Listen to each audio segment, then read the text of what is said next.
Bugun dunyo hamjamiyati ekologik muammolar, xususan o'rmonlarning kamayishi va chiqindilarni ishlab chiqarishga qaratilgan masalalar bilan yuzma-yuz bo'lmoqda. Shunday murakkab vaziyatlarda yosh olimlarning tabiatni asrashga qaratilgan bir qancha noyob loyihalari kelajak uchun muhim ahamiyat kasb etmoqda. Bugungi suhbatdoshimiz oddiy xazondan yuqori sifatli qog'oz ishlab chiqarish texnologiyasini yaratgan Jahongir Nazarovdir. Assalomu alaykum Jahongir, studiyamizga xush kelibsiz. Assalomu alaykum. Jahongir, kuzgi xazondan qog'oz ishlab chiqarish g'oyasi qanday paydo bo'lgan? Bu g'oya bolalikdagi xotiralaringiz yoki bo'lmasam tabiatga bo'lgan mehringiz bilan bog'liqmi? Albatta bu loyihamiz yoshlikka ham salgina turtki bo'lgan. Yoshlik jarayonida o'sha tomorqalarni tozalash jarayonida xazon barglarini yoqish jarayoni yoki shaharga ham o'sha utilizatsiya jarayonini ko'rganmiz va o'sha payt bitta orzumiz bo'lgan, o'sha oddiy xazon bargidan foydali mahsulot aylantirish mumkinmi degan fikr ilgari o'tgan va ana o'qishga kirganimizdan so'ng turli xil kitoblar o'qidik va turli xil ma'lumotlar oldik. Hozirgi qog'ozlar asosan daraxtlardan olinyapti. Bu jarayonda esa o'sha daraxtlar ommaviy ravishda kesib tashlanmoqda. Bu esa parnik effektini hosil bo'lmoqda, tabiatga juda katta zarar va o'rmonlarning qisqarishiga sabab bo'lmoqda. Va o'sha loyihamizni yana ilgari surdik, ya'ni o'sha xazon bargidan nimadir olsak bo'ladimi foydali mahsulot va ko'rishimiz mumkin. O'sha oddiy xazon barglaridan quyidagi foydali mahsulot, ya'ni qog'ozli paketlar, qog'ozlar olganimizni ko'rishingiz mumkin. Ushbu loyihani birinchi marotaba amalga oshirayotganingizda qandaydir kamchiliklar bo'lganmi va bu kamchiliklarni qanday bartaraf etgansiz? Albatta ish jarayonida turli xil kamchiliklar bo'lgan. Misol uchun birinchi ish boshlanish paytiga o'sha pulpa juda kam miqdorda chiqqan yoki o'sha yopishtirish jarayonida yoki qog'oz qurish paytida sinishlar yoki sifatida juda mo'rt bo'lgan. Bu muammolarga quyidagicha yechim topganmiz. Misol uchun xazon bargini maydalaganmiz, un shaklda olib kelganmiz va turli xil tabiiy yopishqoq moddalar qo'shishga sabab bo'lib va sifatli qog'ozlarni olishga erindik. Har bir o'simlikning bargi turlicha. Mahalliy daraxtlarning barglari yaroqlimi bu mahsulotni yaratishga yoki? To'g'ri aytasiz. Hozirgi turli xil daraxtlar mavjud O'zbekiston sharoitida.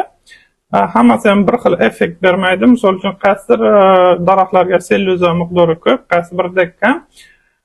O'sha uchun biza optimal variant, ya'ni общий o'sha chiqindidan xazon barglarini birgalikda qo'shib, o'sha xazon barglaridan sellyuloza ajratib qog'oz olganmiz.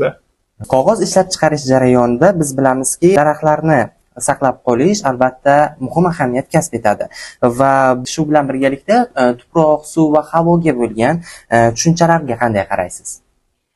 Bu loyihamiz orqali suvni ham, tuproqni ham va ekologiyani ham inobatga olganmiz. Misol uchun ishlab chiqarish jarayonida biz oddiy ichimlik suvidan emas, ya'ni zavodlardan chiqayotgan texnik chiqindi suvlardan foydalanmoqdamiz. Bu degani tabiatga zarar yetkazmaymiz. Undan tashqari o'sha daraxtlar kesilishini oldini oladi. Aytishimiz mumkinki, misol uchun aholi orasida quyidagicha gap yuradi. O'sha xazon barglari yerga ko'mib yuborilsa, mineral o'g'itga aylanadi, to'g'ri, lekin bir joyga ko'proq agar ko'mib yuborsak, turli xil hasharotlar hosil qiladi va yerning unumdorligini kamaytiradi va o'sha daraxtlarga yoki ekinlarga bu zarar hisoblanadi. Ma'lum bir miqdorni ko'pib, ma'lum bir miqdorda qog'oz olsak, bu juda foydali bo'ladi. O'sha misol uchun ishlab chiqarish jarayonida ekologiyaga zarar yetadimi degan savol ham bo'ldi.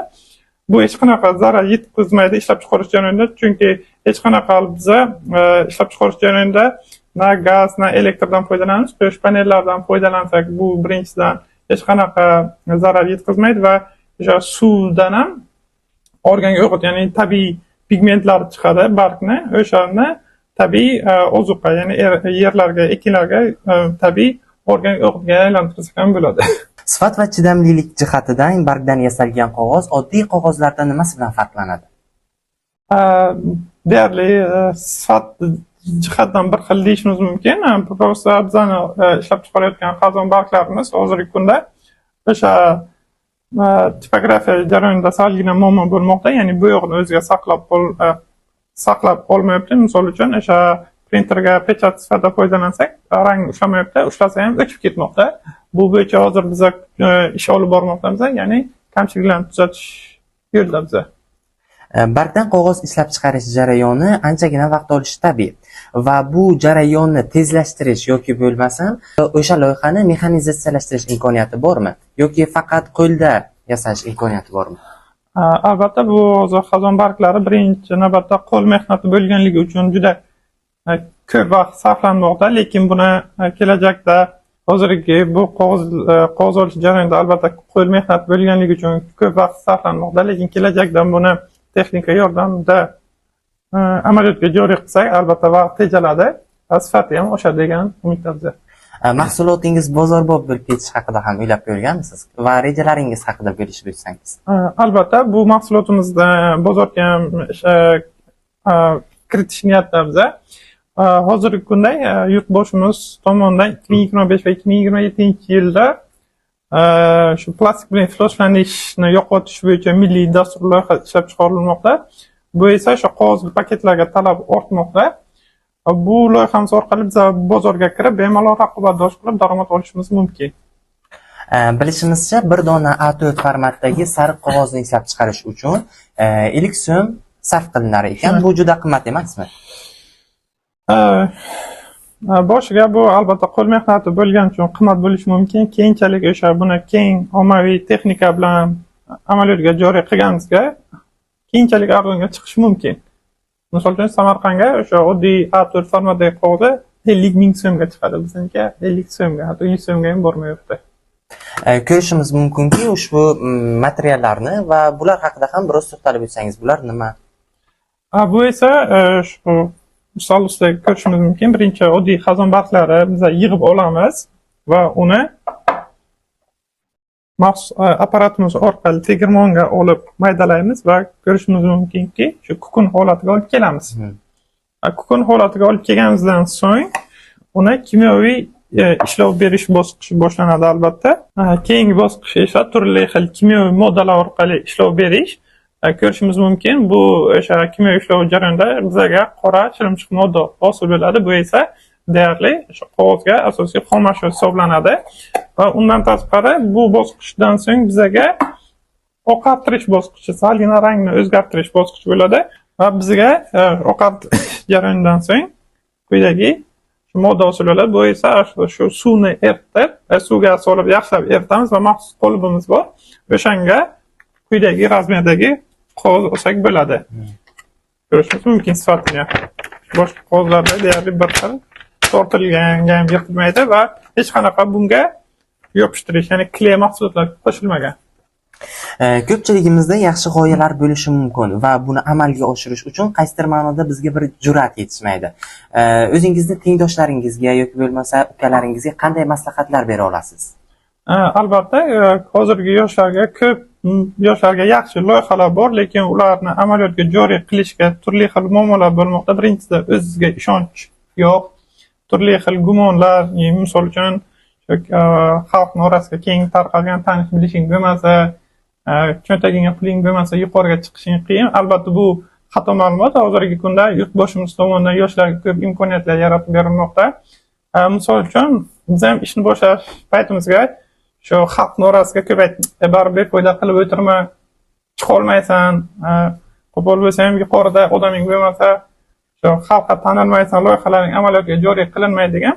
O'sha keyin bizga ham boshqa qo'rquv bo'lgan va 2025-yil 14-fevral kuni yoshlar va rahbar uchrashuv bo'ldi, ya'ni prezidentimiz bilan uchrashuvga shaxsan o'zimiz ham ishtirok etdik va u payt yurtboshimiz tomonidan ko'p imkoniyatlar yaratib berildi va o'sha imkoniyatlardan ruhlanib loyihalarni amaliyotga joriy qildik va ko'rganimizdek hammasi yuqori natijalar, ko'plab tanlovlarda yutdik.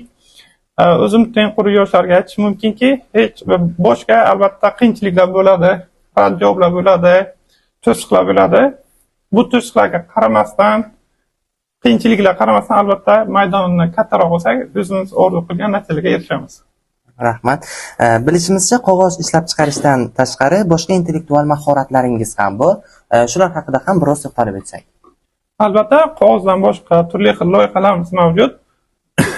Misol uchun, birinchi asosiy ixtiromiz bemorlarni dori ichishni masofaviy nazorat qiluvchi qurilma. Bu o'sha boshlang'ich prototip hisoblanadi. Bu loyihamiz asosan ruhiy kasalliklarga chalingan bemorlar yoki og'ir kasalliklarga bo'lgan yoki keksa odamlarga, boquvchisi yo'qotgan odamlarga mos keladi.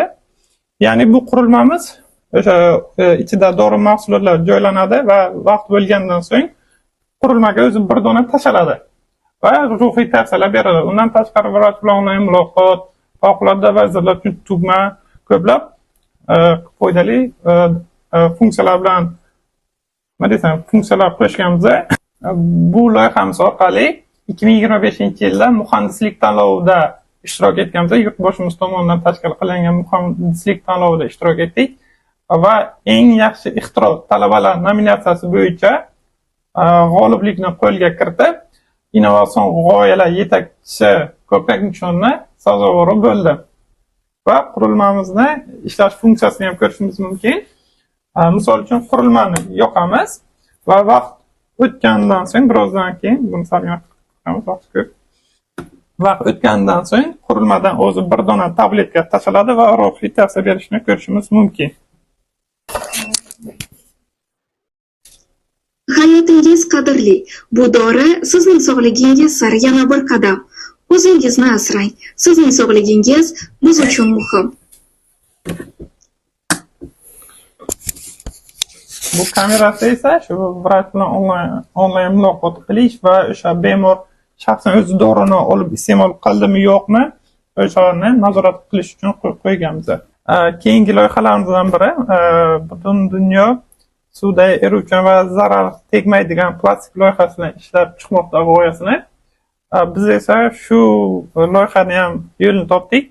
Oddiy, misol uchun bizga parrandachilik yaxshi rivojlangan va tovuq patlari chiqindi sifatida tashlab yuborilmoqda, ya'ni utilizatsiya qilinmoqda. Biz esa o'sha tovuq patlaridan foydali mahsulot, ya'ni tabiiy plastikni olganmiz. Bu plastik boshqa plastiklardan nima farqi bor? Ekologiyaga hech qanaqa zarar yetkazmaydi va suvga tez chiriydi va hech qanaqa zarar yetkazmaydi. Yerga tushganda ham zaharli chiqindilar yo'q. Organik o'g'it bo'lishni ham ta'minlaydi. Bugungi davr bolasi hatto uyda o'tirib ham katta miqdorda maosh olishi mumkin. Misol uchun frilanserlar. Siz ham ushbu uyda o'tirgan holatda g'oyalaringiz yordamida daromad ko'rishni hech o'ylab ko'rganmisiz? Albatta, hozirgi kunda yoshlarga katta imkoniyat berishmoqda va bemalol o'sha uy sharoitida ham yoshlar daromad olmoqda. Biz ham o'zimizni innovatsion g'oyalarimiz orqali daromad topish imkoniyatini qidirmoqdamiz. Misol uchun, o'sha birinchi loyihamiz bo'yicha 3 ta shifoxona bilan shartnoma tuzganmiz. Nasib bo'lsa, birinchi prototip amaliyotga joriy qilingandan so'ng sotish masalasini ham o'ylab ko'rmoqdamiz. Bu loyihani amalga oshirayotgan paytingizda sizga qaysidir ma'noda amaliy yordam bergan o'qituvchilaringiz ham bo'lganmi? To'g'risini aytsam, bu loyihani boshlashdan oldin shu bitta ustoz bilan maslahat qilganmiz va quyidagicha tanbeh gapi eshitganmiz. Ya'ni bu loyihani qilib o'tirma degan gaplar ham bo'ldi. Nima uchun degan paytimga ham aytganlar, "Sandan qancha katta ustozlar o'tiribdi, Nobel mukofoti olganlar, professor, o'qituvchilar o'tiribdi. Ular qilib bilmagan ishni san qilasanmi?" degan tanbeh gaplar ham bo'ldi. O'sha payt shu laboratoriya kalitini oldim va shu loyihani qilishni boshladik va natija o'xshagandan so'ng, mahsulotlarni etib ko'rsatgandan so'ng tarkibga bo'yicha ham qiziqdilar. "Qani olding bu loyihani menga ber. Nima qilasiz?" deb savol bergan paytimga, "Yo'q, men o'zim ilmiy ish qilaman yoki shogirdimni PhD zashtatini ham tayyorlayman" degan ustozlar ham paydo bo'ldi. Lekin siz shu yoshlikdagi o'jarlik va g'ayratlik bilan ushbu loyihani amalga oshirdingiz va g'alaba qozondingiz. Albatta, o'sha nima yoshlikdagi qaysarlik deymiz buni. Menga bo'lgan ishonchsizlikka ruhan cho'kmadim, naborot qo'limdan keladi, o'zimga bo'lgan ishonchni oldinga surib, yuqori natijalarga erishdik. Yana bir bor studiyamizga xush kelibsiz. Sizni ko'rib turganimizdan bag'oyatda xursandmiz va sizdan bundan-da yuqori natijalarni kutib qolamiz. Rahmat. Rahmat.